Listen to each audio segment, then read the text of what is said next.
Hi, I'm Peter Knight, and what I want to talk about this morning is arm movement.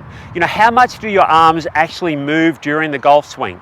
Players will do a lot of stretching movements and feel like they've got to have this massive range of movement through their shoulder joints and complain when they can't move their arms enough and think that's the issue with the golf swing. You might be surprised what the range of movement that you need actually is. It's not that big. Let me demonstrate. So if I set myself up at address, my hands are sort of a little bit forward of the midline of my body.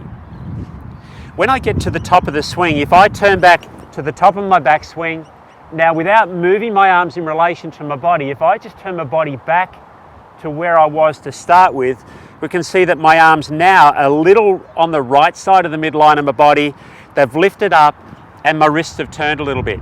So really the only movement from address to the top of the swing is my arms have lifted a little, moved across my body a fraction, and then my wrists have rotated a bit. In fact, my hands here are sort of opposite my chest on the right, so they really haven't moved very far.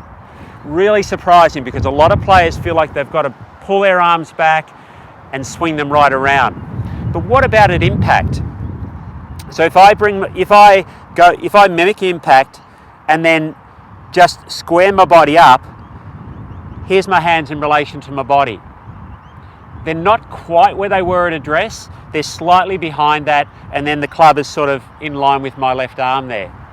So if we put all those movements together from the address position just to see what that range is, at address, my hands are just forward of the midline of my body. At the top of the swing, they're sort of opposite my chest on the right, and at impact, they're about here somewhere. Of course, that would be where I am when I hit the ball. So it's not that much movement. Now, one of the things about the arms that's spoken about a lot is this idea of keeping your hands in front of your body. That's the reason why a lot of coaches will actually talk about the feel of keeping the hands in front of the body. So many players try and swing their hands behind the body, and then when they swing down, their arms are way too much to the side. Now, coaches and players will talk about that as being trapped or being stuck, or like body getting ahead of the arms. The movement's out of sequence and the arms have just moved through too great a range.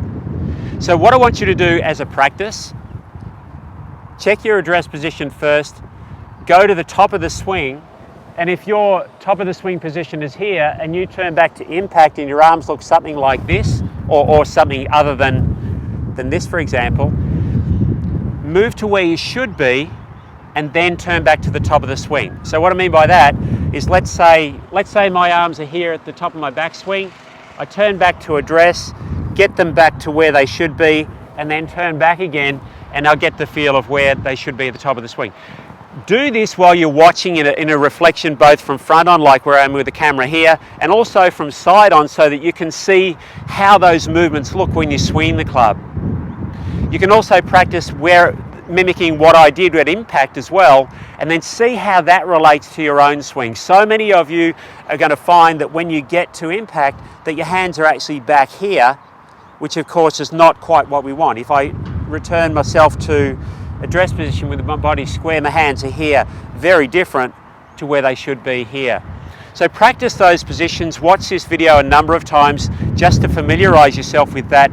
Get them into your swing and you'll find it'll make a massive difference to your control, because your arms won't be sort of flying all over the place.